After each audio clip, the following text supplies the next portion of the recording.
Les amis, bonjour, j'espère que vous allez bien. C'est aujourd'hui que nous partons en Slovénie.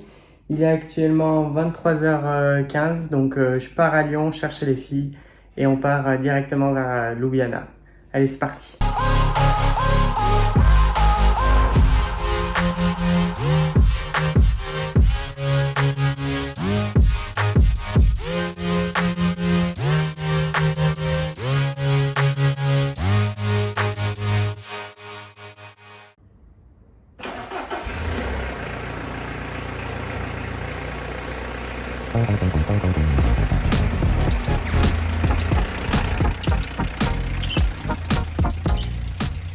Parti de Saint-Étienne, direction l'aéroport de Saint-Exupéry à l'est de Lyon, j'ai récupéré les filles, direction la Slovénie. 1200 km nous attendaient. C'est là qu'en direction de Turin, Bodega, notre charmante petite 205, a fêté ses 200 000 km au compteur. Lancé à 130 km/h GPS et non 140 comme tu peux le voir sur le compteur, dans le respect le plus total des limitations de vitesse de nos magnifiques routes françaises, elle était prête, ayant hâte de passer la frontière pour s'aventurer sur les routes italiennes. Malheureusement, arrivant au tunnel de Fréjus aux alentours de 3h du matin, nous avons été stoppés pendant 45 minutes pour cause d'entretien. Et oui, ces beaux ouvrages demandent un entretien strict, plus facile d'effectuer la nuit que le jour. Du coup, nous en avons profité pour fêter l'anniversaire d'Emma, comme ça, en pleine nuit, devant une barrière éblouissante. Comme tu peux t'en douter, nous ne fêtions pas ses 200 000, mais plutôt ses 21 ans qu'elle venait tout juste d'avoir quelques jours auparavant. Ah oui, j'allais oublier les présentations qui s'imposent. Elle, c'est Emma. Née au milieu des vignes du Beaujolais, elle n'a pas peur de la campagne. Ayant un humour à toute épreuve, son sens de l'orientation reste encore douteux. Et puis, je te présente Clara. Son tempérament calme est là pour canaliser l'équipage. Ayant une organisation en béton, elle reste une boulette professionnelle. Maintenant que les présentations sont faites, je laisse la parole à Emma pour son anniversaire, dont je l'espère, elle se souviendra toute sa vie. T'es contente de fêter ton anniversaire À attendre devant le tunnel devant de une Fréjus barrière? à 5h du matin. Oui. Ouais, tu t'en souviendras au moins. Ah, c'est du papier, c'est gentil. Ah. J'en ai de la chance. Je pense que ça s'agit d'un bijou. Je suis en train de tout défoncer. Ça va y arriver. Mais c'est beaucoup trop compliqué comme emballage de 3h du matin. L'avantage, c'est qu'on est les Embrasse-les. premiers à C'est repartir. joli. Merci Ouais, les on sera copains. les premiers à passer. Comme ça, je le mets là. Oh, Ça il tombe bien, arrive- j'ai Il arrive en direct de la plage de Biscarros. la classe. Ça tombe bien, j'ai cassé tous mes bracelets récemment. C'est vrai? Ouais. Ah bah dis donc. Je suis sur une lancée de cassage de bracelets. Et ben merci beaucoup, c'est gentil. Magnifique. Elle, on peut lui faire son anniversaire aussi. Ah, on voit rien du tout là. Et c'est son anniversaire en âge ou en J'ai pas kilomètres? compris, En kilomètres. C'était pour les 200 000? C'était pour les 200 000, je vais pas faire son anniversaire en âge. Bah ça pourrait. Tu pourrais. C'est pas le problème. Sur ces belles paroles, après plusieurs heures au volant, laissant les filles dormir dans un vacarme visiblement apaisant, le jour s'était levé et Bodega dévorait l'autoroute italienne à pleine vitesse. Rugissant fièrement au pays de la Fiat 500, El Topolino, notre petite lionne était tout à fait à son aise en Italie. Passant tout près de Milan en direction de Venise, traversant le nord de l'Italie, elle nous conduisait tout droit en Slovénie, prête à franchir une nouvelle frontière de notre continent. Malgré son sens de l'orientation douteux, j'avais laissé le volant à Emma, qui suivait gentiment les indications de Waze. C'est dans un confort et une conduite présidentielle qu'elle nous conduisait à travers les vignes italiennes. Premier vignoble au monde, s'étendant de la Vénétie à la Sicile, l'Italie écoule près de 50 millions d'hectolitres par an dans le monde. Elle se hisse ainsi au premier rang, devant la France et l'Espagne, se classant respectivement seconde et troisième. Classement finalement peu étonnant face à l'histoire romaine qui imprègne ces terres, défilant sous nos yeux. Entamant notre 10e heure sur la route, nous passons la frontière, nous retrouvant sur l'autoroute slovène. Ce qu'il faut savoir, c'est qu'en Slovénie, il n'y a pas de péage. Par contre, il te faudra t'acquitter, comme en Suisse, d'une vignette autoroute d'une valeur de 15 € pour un séjour d'une semaine, que tu peux acheter via internet avant de partir. Je ne sais pas ce que tu en penses, mais je trouve ce système plutôt intéressant et pratique, puisque tu n'as plus à te soucier par où passer une fois ta vignette réglée, te laissant ainsi profiter d'un réseau autoroutier bien entretenu traversant le pays de long en large.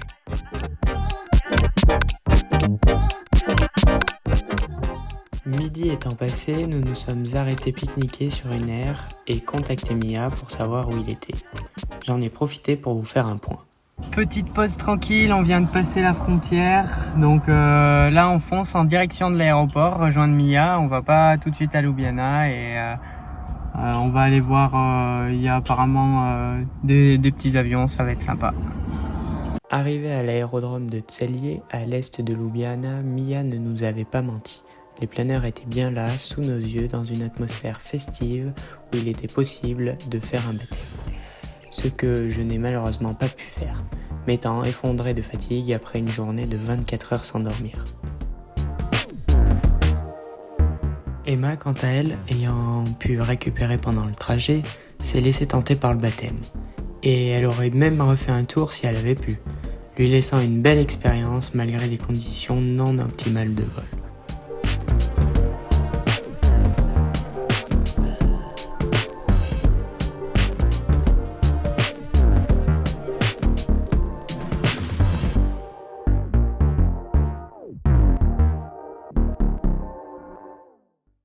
Cependant, Mia, passionnée d'aviation, souhaitant devenir un jour pilote d'hélicoptère dans l'armée, ayant sa licence de pilote privé, m'a fait découvrir le fonctionnement d'un avion en m'expliquant les vérifs qu'il y avait à faire avant le vol. Je tiens à dire qu'il m'a fait saliver face à cet univers passionnant dans lequel j'aimerais en apprendre davantage et peut-être un jour, comme lui, obtenir ma licence pour découvrir le monde depuis le ciel.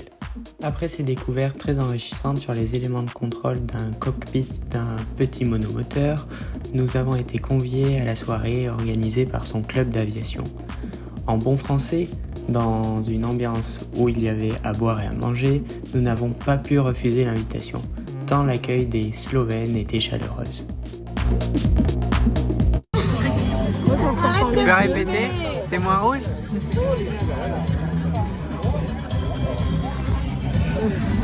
Ça chauffe? Si tu prends pas trop la sauce. Ça chauffe des yeux. Non, mais si tu prends pas trop la sauce, ça va. Tout va bien. Prends toute la sauce, Emma. Non, merci. Et toi? Pourquoi tu veux pas? Filme ton visage. Bah alors, Jean-Adrien, comment ça va? Ça va. Est-ce qu'on serait en train de manger du piment pur? Tout va bien. Ah non. On se régale.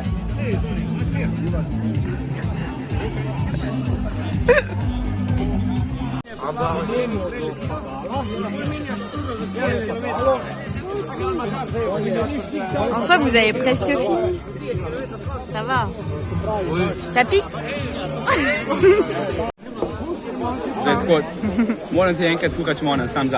Et Mia, lui, ça va. Ça pique pas trop. Non.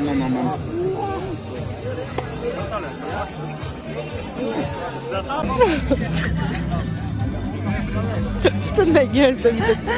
Ça fait mal, ça fait mal. Non, mais à la fin, ça va mieux. On s'habitue. Ouais. À la fin, ça va mieux. C'est anesthésie. Tu sens plus rien. C'est beau, tout qui sec. Après nous être remis de nos émotions de cette soupe trop épicée pour nos palais si délicats de français, nous avons constaté que le groupe ABBA faisait encore un carton en Slovénie.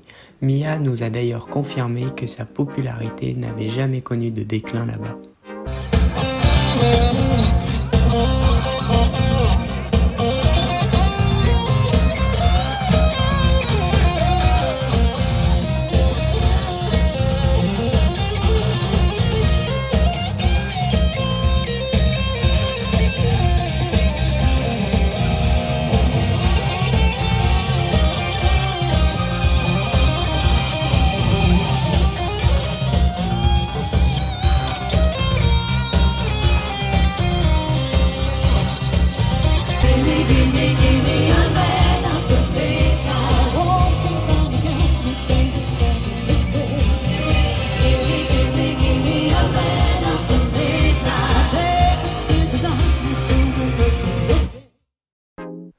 Nous étant convenablement abreuvés et nourris, nous sommes allés faire de la place avant le plat principal qui se préparait. Et pour une fois, il est important de le souligner, je tiens à dire que ce n'est pas Clara, mais Emma qui a fait sa boulette.